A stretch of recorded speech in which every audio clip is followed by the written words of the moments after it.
Hello, everyone, and I want to welcome you to the conversation. And a lot of you know what the conversation is. The conversation is when we bring a youth, a young adult, and an adult into a conversation to discuss very important topics that are happening in the world today and also in churches. So this month is the month of March, and it is Women's History Month. And I thought, like, what a perfect subject, what a important topic to have. But as a lot of you probably see, I'm not a woman. I am a male. So I cannot, personally say anything about it, but I can also bring some friends and guests to come and participate on it. So the first person I'm going to bring on, and I'll let her tell you a little bit about herself, is Adriana Pereira. So give it up for Miss Pereira. How are you, Miss Pereira? How are you doing? I'm doing great. I'm so happy to be here with you, Avery. Thank you very much for the invitation. No problem, no problem at all. Why don't you let us know who you are, what are you about, and things like that, real quick. Yeah, of course. So I was born in Uruguay. Uruguay is in South America. And my parents are teachers, missionary teachers. My dad is a math and physics professor, and my mom is education and French. And when I was 6, I started piano lessons, and I graduated from the conservatory when I was 18. And then I took a year to go to Spain because my family is originally from Spain. So I wanted to meet the rest of my family and have an experience as a missionary student in Spain. So I moved to Spain for a year, fell in love with this Spaniard, and then I stayed there for 20 years. I married him, and we had 2 children. And while I was in Spain, I kept studying music. I got a master's in piano, another master's in music theory, and another master's in solfege. And then in 2006, we decided to get a sabbatical. We went to Oakwood for a year, and we kept staying at Oakwood for 11 years with my family. Wow. And we loved the experience. I got a master's in composition, music composition at Belmont University, Nashville, which was a great experience. And Oakwood University was life changing for me and for my family in so many levels. For me, as a music teacher, it was an amazing experience. And as a worship, a person very interested in worship, Oakwood was just like really life changing to me. I learned to expect more from worship, expect more from music, understand that we are called to excellence in what we do, and understand as well that as a Latina, I worship from my culture, which is very, I would say, very restrictive and not very free when it comes to expression. We deal a lot with guilt when we worship, and Gotcha. then worshiping at Oakwood opened my eyes to the fact that you can worship from a sense of deliverance and freedom and joy. And so that was life changing. So after that, I received a call to be the chair of the music department at Andrews University. So we moved there. We stayed there for 3 years, and in 2020 we moved to Loma Linda University Church. Oh, I mean Loma Okay. Linda, and then I serve at the church as the director of music and worship, and I'm finishing my doctorate in theology and Wow. worship. So that's what I'm actually doing. Okay. Wow. All right. So we're gonna bring on our second guest, who is no, not like a special guest or somebody. I've known this person all my life. She's known me since the day I was born. It's my cousin Brittany Hughes. Brittany, how are you? Hi, Avery. Thank you for having me on. No problem. So why don't you tell everybody a little bit about yourself? Yeah, absolutely. So I'm originally from Atlanta, Georgia, and born and raised there. I had the privilege also of attending Oakwood, or being at Oakwood. It was a life-changing experience for me while I was there. I had studied international studies in French and did a year abroad in France, where I was able to learn the language, which was also life-changing for me. Um, Moving forward, I subsequently went to law school and am now an attorney, working in Washington, D.C. on legal and policy issues related to like the financial services sector. So I feel like everyone in my generation and younger is really into crypto right now. I do a lot of work in that space. I also had the privilege previously of working in Congress for the the now late Congressman John Lewis, which was also a very life-changing experience for me. And I'm just happy to be here and happy to have a conversation. So thank you again for having me. No problem, no problem. All right. So what we want to discuss is Women's History Month. So my first question for the both of you guys, do you feel that like women are appreciated in the world today more than just like the month of March? Do you feel like they're really, really appreciated for like the contributions they've done to the world today? Because like I know for one, like I'm always appreciating women everywhere I go and like for everything they've done. But like, do you feel like looking at the world today that women are really appreciated as much as they should be? Do you want to go first? I was thinking you should go first, but whatever you prefer. I'll answer. I think that women are starting to be appreciated more, but there's still a lot of work to do in a lot of different sectors and a lot of different spaces. I know this program is kind of geared towards individuals who are religious affiliated or in the SDA church and things, and I think there's a lot of work to be done to make sure that women are visible in our church and that they are appreciated more for the contributions that they make to theology, the contributions that they make to our worship experience and all of those things as well. And I think that that could be said pretty much in a lot of different career fields or sectors, even outside of that. So my answer, I guess, is I think that it's gotten better. I think that there's still work to do. And I think that opportunities for women, there's still a lot of room to grow them.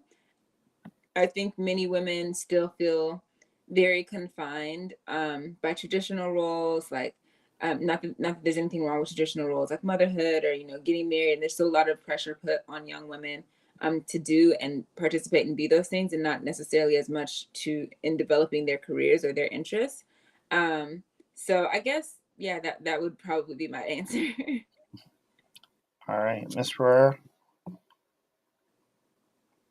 Yeah, I absolutely agree with Brittany.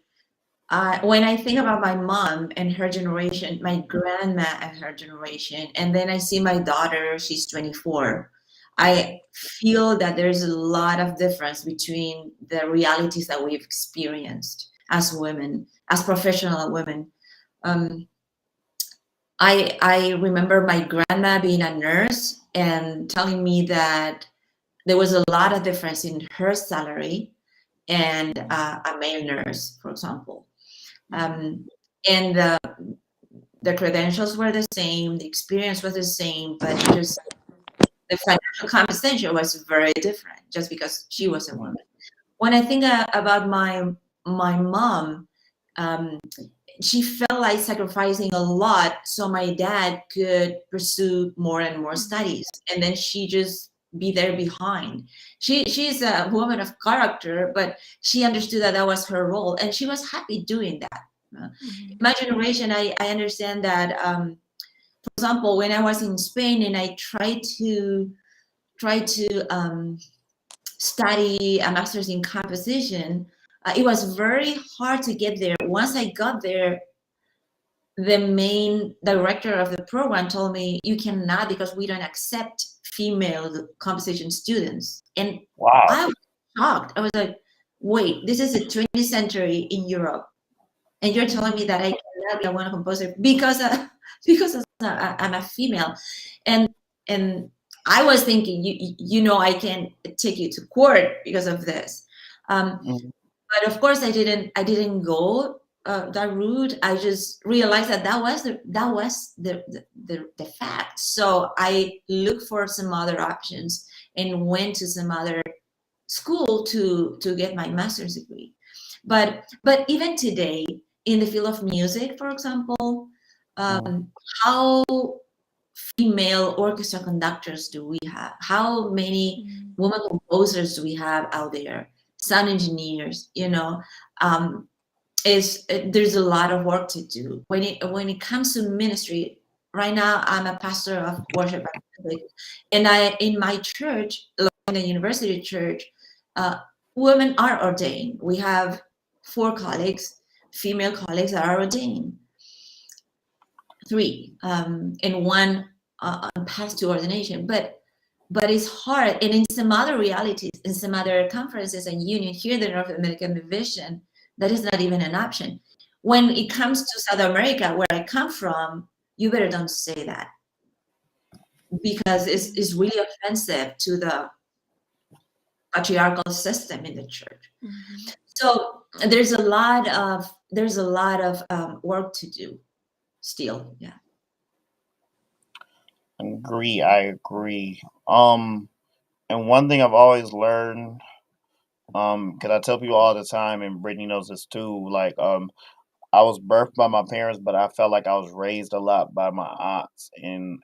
and female cousins and things like that, because they kind of taught me about like a lot of stuff. And like I would go with my aunts to churches where they would play, and then I would hang out with them, and I would see like how they were being treated, and I also would see how the male perspective was being treated. And then I grew up in Fairhaven, and I would see the same thing, like how females were being treated, how the males were being treated, and I was like, this is not right. Like I feel like everybody should be equal. It shouldn't really matter if you're a male or a female. Like we all have the same mindset. We all have the same interactions and things like that.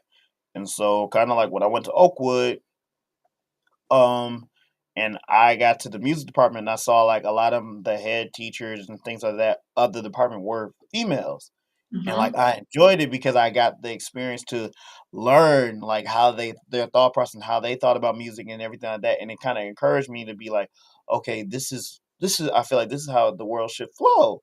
Like it should Mm. work like that, where you have like female directors, female composers, female writers, and things like that. And that's how it should work together. But then like after leaving Oakwood and coming back home, and you still see it in that mindset where like women are still being treated lower than what they're worth. And Mm. then like when March comes around, everybody's like, "Oh, it's Women's History Month. Let's celebrate and let's celebrate our women." But then April comes around, it's like back to normal, like it's nothing. I'm like, you should always appreciate a woman, no matter the month. It doesn't matter. Like they have done so much for society. I mean, I'm looking at the world now. We have a woman vice president. Mm. I've been waiting for that day since literally since I was a kid. I'm like, we got all these great men doing stuff. I was like, and you look to the list, where is the woman? I was like, because I know by every one of those presidents, there was a woman who was behind them fighting and doing a lot more work than she was given credit for. So, in saying that, leading to my next question, what do you guys feel could be done to help these women? Like, do you feel like these women today, because a lot of women today, they're not the type of, I'm going to be a stay at home mother. They're Mhm. like, Mhm. I'm going to be a business owner. I'm going to be like a creator, a composition. I'm going to be a working mom, where they're like, the male should be the stay at home dad. Do you guys feel like it should flop like that? Or do you feel like both should be working as like women and males should be working, or do you feel like it should switch? The male should be the stay-at-home dad, and the female should be out running a business, creating her own company, and things like that. Um, Sorry. I'm just gonna say that like I think that to me, one of the indicators of a free society is an individual's opportunity to choose, whether they be male or female. I don't Mm. think that there's anything wrong with a male being stay at home, just like I don't think there's anything wrong with a woman being stay at home. But what I do think is wrong is if an individual isn't given the choice to decide what they want for their own lives, for them to have a fulfilling life and for them to navigate and in the space that they want to navigate. I don't think that anybody should be told what role to assume in society or what profession to pursue solely based off of their gender or their sex. With that being said, I think you started your question with like and I'm sorry if I'm misphrasing, but like what can be done like for women or what do you do to help and things like that. And I just wanted to take the moment to highlight that in my own progression as a student and now professionally in my career, mentorship by women who have gone ahead of me has been completely has been so valuable. I can't even really put a price on just having had women who have been working in spaces longer than I have take me under their wing and teach me, even if they haven't gone down the same direct path or from paving a new path.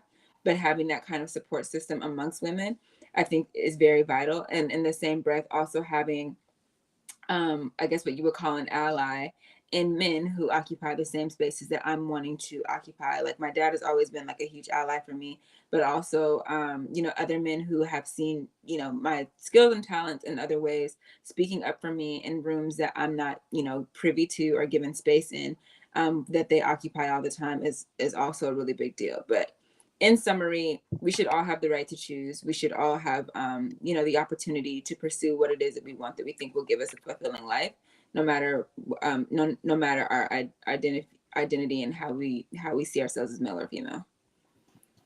Yeah. Right, Ms. Brewer. Yeah, I totally agree.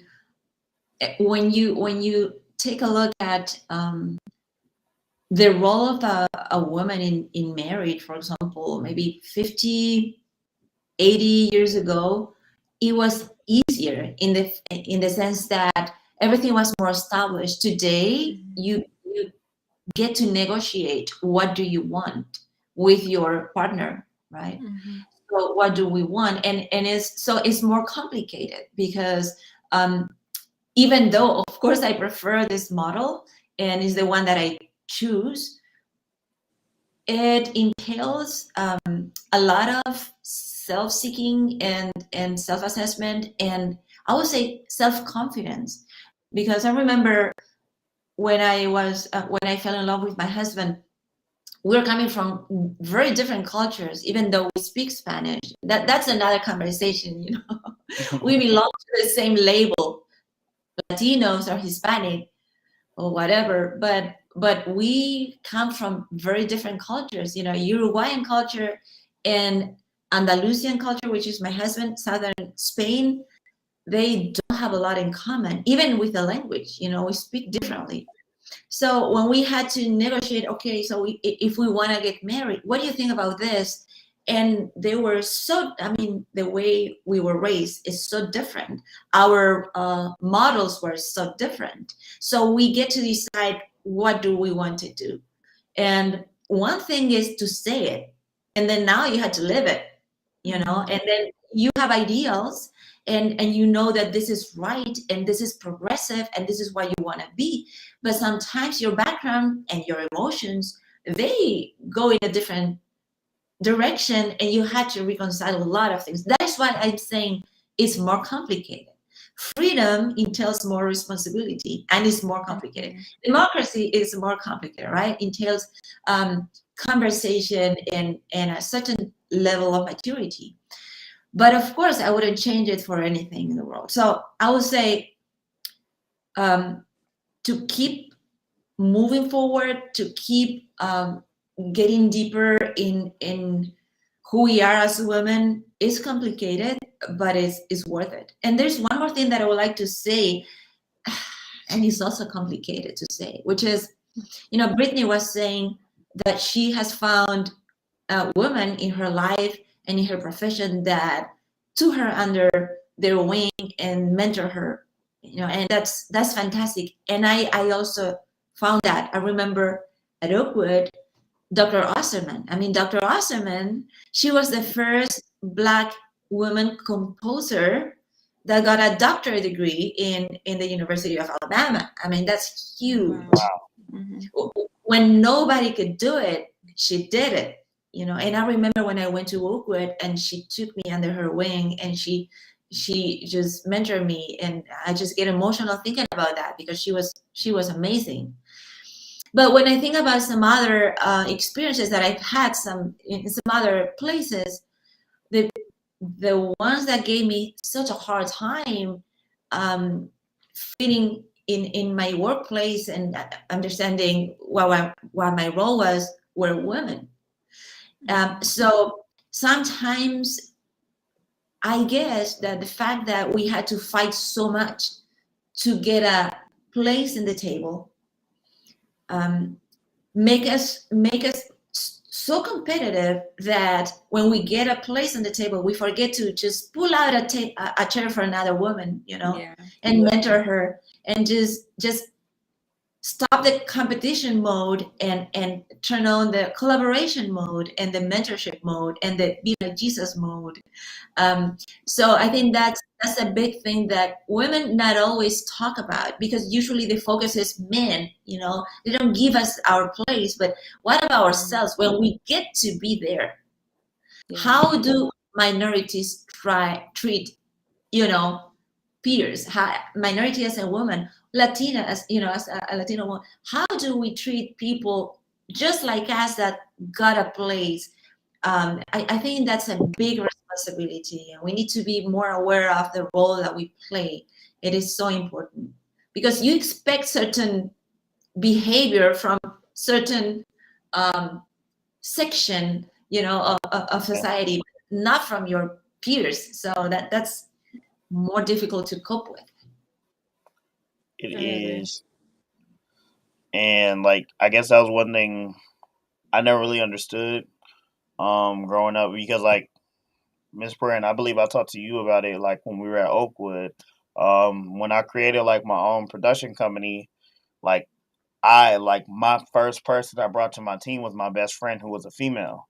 And I kind of did that like, and as my company has grown, my staff has become like is mostly females. I think I have one guy who's on the staff, and like my whole goal of life, and I was talking to Miss Pereira when I was younger. It was like literally, I was like, I want to like as I rise, I want to bring up the females with me. Like I don't want it where like I'm at the top and everything like that, and I'm doing all this stuff, but then the person who like helped me get there, who was a female, is like still down at the bottom, still not rising up.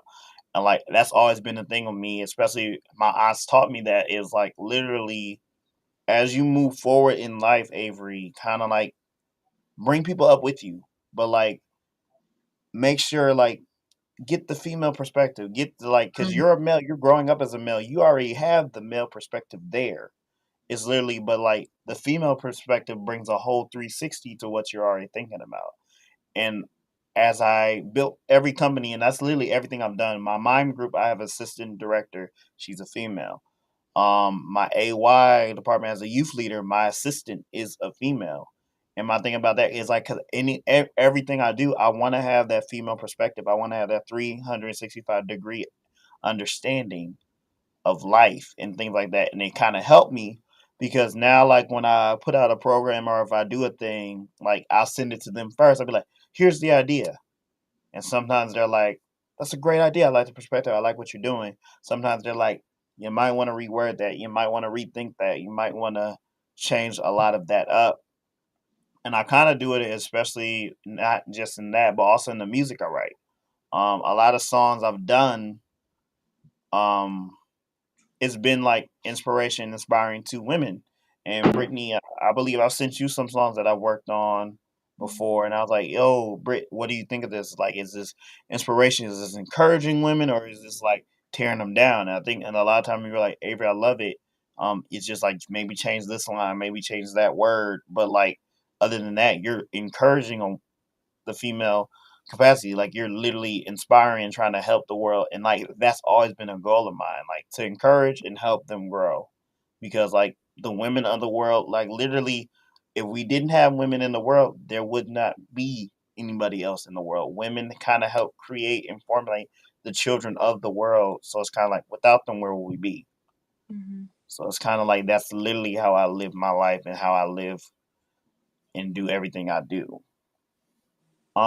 So as we move forward to the next question, I want to kind of present you guys with a scenario. Let's say, you have a young lady who's like coming to you. They're coming to you right now, and they're like, I, they don't understand like why women are important. Like they don't understand. They're like, because all you hear about is, like you said, the male president. You hear about this person who's a business owner. If you're in the music world, you hear about the hierarchies of music who are males. If you hear about the business world, you hear about Like you might hear one or two women, but like they don't understand it. What is your words kind of, how would you handle that situation if it's brought to you? Which prayer you want to go? Sure. I think that all the battles have to be won here Mm. and here before trying to understand how to um, how can I say overcome, right, any other battle that is presented out there. I think that we need, as women, we need to build our self-confidence first. We need to understand who we are in God as Christians. We need to understand that we don't need the validation and the affirmation from outsiders. We need that from ourselves, and we need to treat ourselves with kindness, with respect. And then once we are aware of that, I'm not saying that I got it already. I'm 52. I will be 52 in a week, but I'm more aware of where I need to be, and I am okay with not being the woman that I want to be yet. But I love what God has been doing with me in the process. So it took me so much to get here in this place. Oprah, she talks a lot about this, and I love that. Another woman that talks a lot about this place of self-confidence in which you can say, I don't deserve to be treated like that because I love myself and I know who you're in, and I don't need your respect because I respect myself. So I'm out of here. So another person that talks a lot about that, and I've been learning a lot from her is okay. She talks a lot about vulnerability. Brian Brown. Yeah. Okay. Brene Brown. Is that how you pronounce it? I think it's Brene, but I'm not sure. I know who you're talking about. Yes. Thank you, Brittany. Yeah, thank you, Brittany. It takes a lot of courage and self-confidence to be open and to say, yeah, I have this weakness, but I have some other strengths, and I'm worthy of this. So how they treat you outside will not be a surprise, or trying to understand how to be treated with more respect wouldn't be a surprise if you already know who you are. So I think that we should start by that. Yeah. No, I completely agree with everything that you're saying, and I don't have much to add to it. But yeah, essentially, if someone were to come with me with that, I would probably emphasize the same thing, which is that like formulating an opinion about yourself, a positive opinion about yourself, is the first step to being able to navigate the world in a healthy way, where you aren't internalizing people's animosity towards you, or the criticism that they're giving you, or the doubt that they're showing you.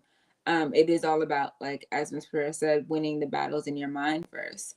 It was just something that I've learned a lot. And of course, it always feels good to have other people validate, your sentiments towards yourself or your own talents and your own skills. But like, a lot of it is so much about building that confidence, and people aren't praised until they make it a lot of times, like men and women. And so as you're on your journey and you're seeking to do what it is, that you want to do, or whatever it is that you're passionate about, you're not going to receive all the accolades as you're starting out. And I think one of the best quotes that I try to remind myself of, even when I'm starting something new, is that before you're an expert, you're always a beginner. Like, so understanding that and internalizing that, and being kind and gentle with yourself as you're pursuing these pathways that might be different than anything you might have ever imagined.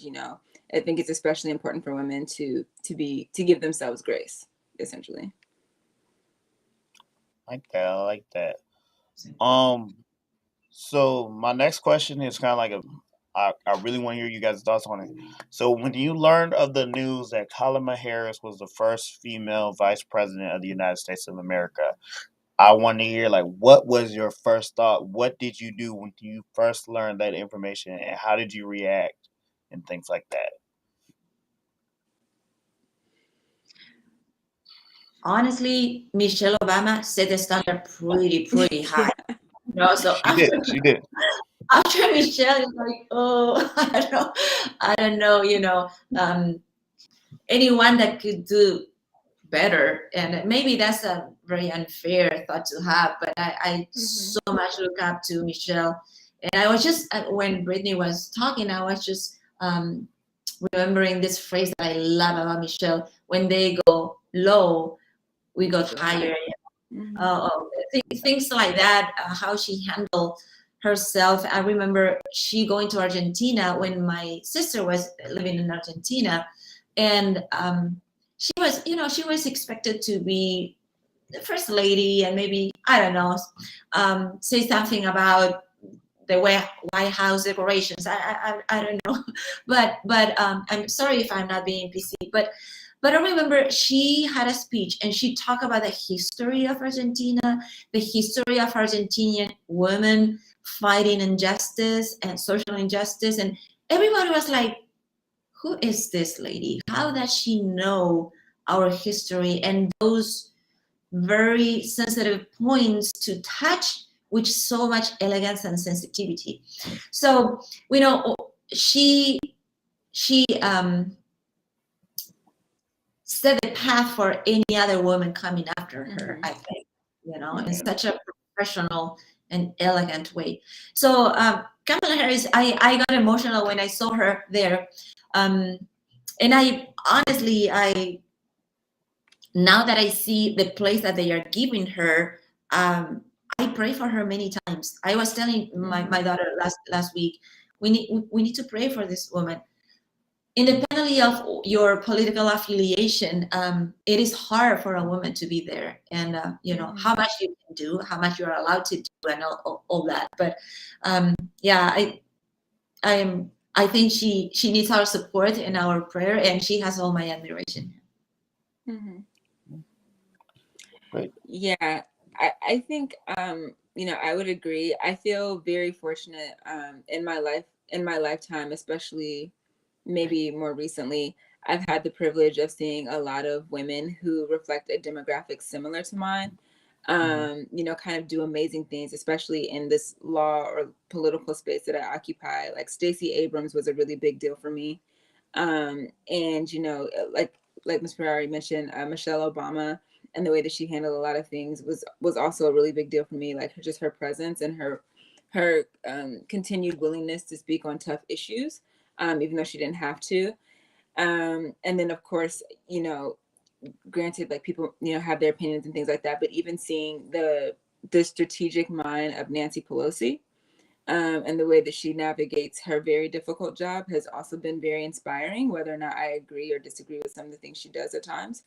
And so seeing Kamala occupy that position of vice president was definitely, and also Amanda Gorman doing the inaugural address, like poem, it was all very inspiring and beautiful to see, women of diverse backgrounds, and just women generally, occupying these spaces that they had not typically been given the chance to occupy.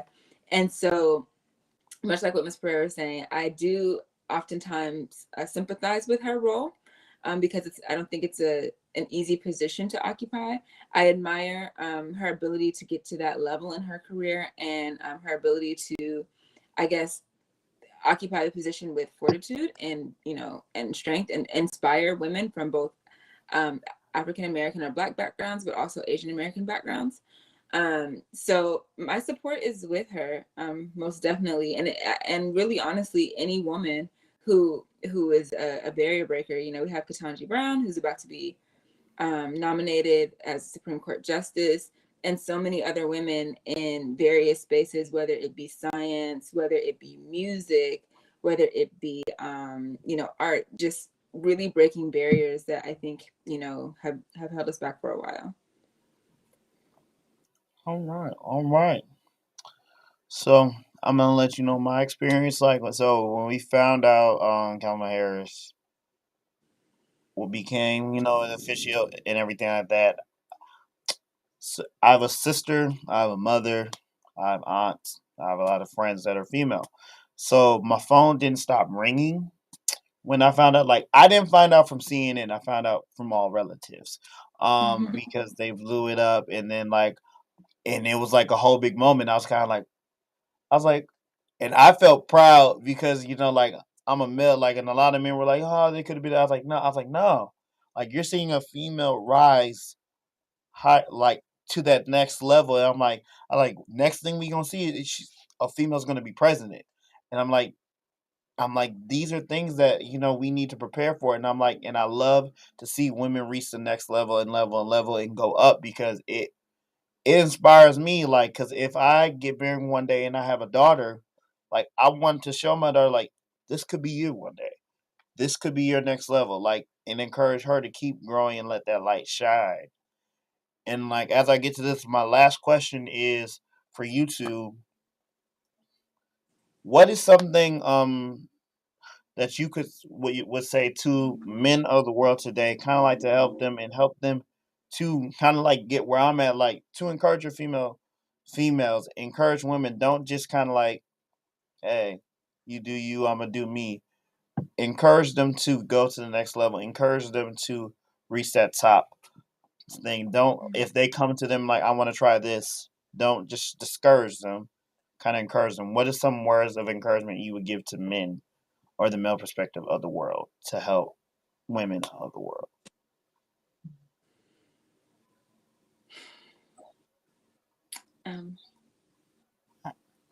I can go first. Okay. So there's an author who I love, who I think she's a Black woman, but she's pretty well known as a Black woman and a feminist. Her name is Bell Hooks, and she wrote a book entitled All About Love. And essentially, the first bit of advice that I would give to men seeking to support women is to really embody a love ethic when it comes to all people and, you know, women. And that means choosing to, as we're taught even as Christians, to love someone whether they can give you something or not. So not only loving your mother because she cares for you and she's raised you and all these things, and not only loving your wife because, you know, she's providing you emotional support and she's, you know, there for you and everything, but loving every woman in your life and every woman you encounter, of course, in an appropriate way, and adopting a love ethic and just loving them, not because they are necessarily providing for you or doing for you, but because they're human as well. And so I think once men and women alike, but right now we're only talking about men, adopt this idea of a love ethic into their lives, the way that you navigate and the way that you treat people is going to have to change inherently, and it's not going to look like a lot of the practices that the world currently adopts. So if you want to be supportive of women, love humans, if that makes sense. And use that, like, as you're navigating through life, and, you know, just trying to be a good person and being kind to them, and elevate them when you have opportunities to. So that would really be my biggest piece of advice. Ms. Pereira? Yeah, couldn't agree more. If you think that society is a reflection of family, or putting it differently, you know, our society is as good as our families are. Everything starts there. And so if we women raise boys, girls, you know, learning how to love themselves and each other and respect, and modeling, you know, what love looks like and feels like and talks like, and prioritize things like. So I think that's the best we can do. And sometimes we live in such a polarized, divided society that we, consciously or not, we take sides. And sometimes when I try to establish healthy boundaries in a workplace, no, this is what, you know, this is something that a woman can be, that is not well interpreted, and you have to be very clear in setting healthy boundaries, and making people know that we all deserve respect. So you have to model that by just being the light. Quoting Amanda, that I love everything she writes, you know, being brave to be the light that we are called to be. And so sometimes God give us big pulpits to preach from, and sometimes the pulpit is your kitchen and just raising your babies, and those are big pulpits for God as well, because you may be raising the next Michelle Obama, the next Kamala, the next Mahatma Gandhi. You never know, but you want to be consistent in what you do. So yeah, before changing the whole world, just be the change you want to be in wherever you are planted to be, right? I love that. I love that. I love that. So I want to thank you, Miss Pereira, and also thank you, Brittany, for coming on and being a part of the conversation. I hope you guys enjoyed yourselves. I hope I did a good job, moderating, even though I'm not, of the female perspective and everything like that. But like I said, I have learned a lot from females, and especially from you two who are on here. I've learned a lot, and it's also inspired me a lot to keep doing what I'm doing in support. So if you guys have any closing statements, I'll let you say your closing statements right now, and then we'll close this out. This is funny because I swim in the morning, Mm-hmm. and this morning I was thinking, man, if I go swimming, I don't think I'll have time to do my hair before the interview, and I need to have my hair done. But I know that you have touched that hair and the church and everything. I was like, oh, I know Yeah. that everyone will not judge me, and maybe I can have my and this is kind of funny what I'm saying, but what we were saying before about Mm, being who you want the world to be, right? And yeah. I appreciate what you are doing. I really appreciate what you are doing. Creating platforms of conversation is so needed. So I applaud what you are doing, and I'm very inspired by your ministry and by your consistency. And I wish you the best. And I will pray over you, Jabez prayer, which is, may God continue to expand your territories for His glory. Okay. Thank you. Thank you. Brittany, do you have any closing words? Yeah, just thank you for the opportunity to bring me and Miss Pereira together and to talk to people and share like our experiences and stories. And for those listening, just want to encourage you to just continue on your journey and your path and trust in God and not to be discouraged, no matter how you identify, as you're moving forward, and know that there's plan and purpose in your life. And yes, Avery, thank you for doing this ministry, and I love and appreciate you. Thank you. I love you too. Love both of you guys. All right, so we want to thank you for tuning in, and I just have a few closing announcements for those who are still viewing. All right, so for everybody, as you know, this was today. It is the conversation, a youth, young adult, and adult conversation, and we'll be back again next month with another one. But I definitely want you guys to tune in next Sunday. Next Sunday at 1 p.m., we will be having Get Connected, the young adult service where we get connected with different parts of life and things like that. And we'll be getting connected with mental health next week. So you don't want to miss that next Sunday at 1 p.m. Eastern. But if you love this ministry and you love supporting me and Rayshonda's ministry as well, please, you can donate to our AY. We have it where you can mail it to Fairhaven SDA Church. The P.O. box is on the screen, and I'll leave that up for a second. Or you can drop it off every second and fourth Saturday from 3 to 5. And first and third Saturday, you can come. We are back in church. We are live in church, and you can come worship with us and drop it off then. Or, as we have come to the 21st century, we are now cash apping. You can cash app your funds to us as well at $FairSDA. And in all these things, just put in the memo, the AYS department, we take all donations and we use them to bring more ministries and blessings into your life as well. So again, I want to thank you guys for tuning in. Thank you for participating, and we'll see you next week with Get Connected. Have a blessed rest of your day.